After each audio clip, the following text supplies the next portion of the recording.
माता रमाई यांच्या जयंतीनिमित्त आज काँग्रेस पक्षाच्या वतीने छत्रपती संभाजीनगर शहरातील भडकल गेट येथे अभिवादन करण्यात आले। त्यावेळेस पत्रकारांनी विचारलेल्या प्रश्नाचे उत्तर देताना काँग्रेस प्रवक्ते निलेश आंबेवाडीकर म्हणाले की भाजपा फोडा आणि राज्य करा याप्रमाणे काम करत असून गेल्या 10 वर्षांमध्ये त्यांनी नफरत पसरवण्याचं काम केलं आहे। तसेच येणाऱ्या काळामध्ये जनता भाजपाला त्यांची जागा दाखवून देईलच असे म्हणत त्यांनी जनतेवर विश्वासही दाखवलाय। हा जो निकाल लागलेला आहे चिन्ह आणि पत्र जो आहे तो अजित पवार गटाकडे गेला आहे। तो युती शरद पवार युती तुमची महाविकास कसे आहे?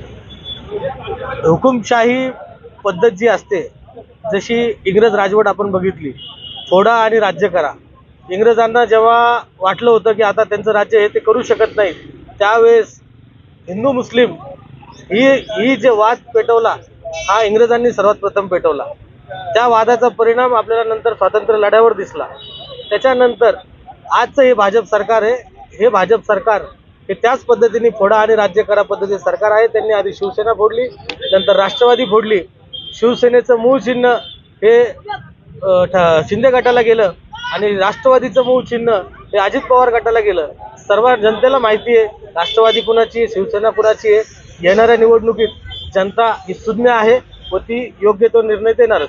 राहुल गांधी पर्यटन सुरू आहे, मात्र त्यांच्या गाडीवर ताफ्यावर दगडफेक सुरू होत आहे। याकडे कसं म्हणजे हुकुमशाहीकडून सांगता वाटतं? राहुल गांधी यांच्या न्याय यात्रेचं जे ब्रीद वाक्य आहे ते ब्रीद वाक्यच मुळात हे की नफरत के बाजार में मोहब्बत की दुकान। याचा अर्थ तुम्हाला कळला पाहिजे, सर्वांना कळला पाहिजे। नफरत के बाजार में मोहब्बत की दुकान म्हणजे नफरतचं वातावरण या भाजप सरकारने गेल्या 10 वर्षात या देशामध्ये केलेलं आहे। त्याच्यामध्ये कुठेतरी मोहब्बत पेरायची, प्रेम द्यायचं आणि विजय प्राप्त करायचा, अशी राहुल गांधी यांची यात्रा आहे।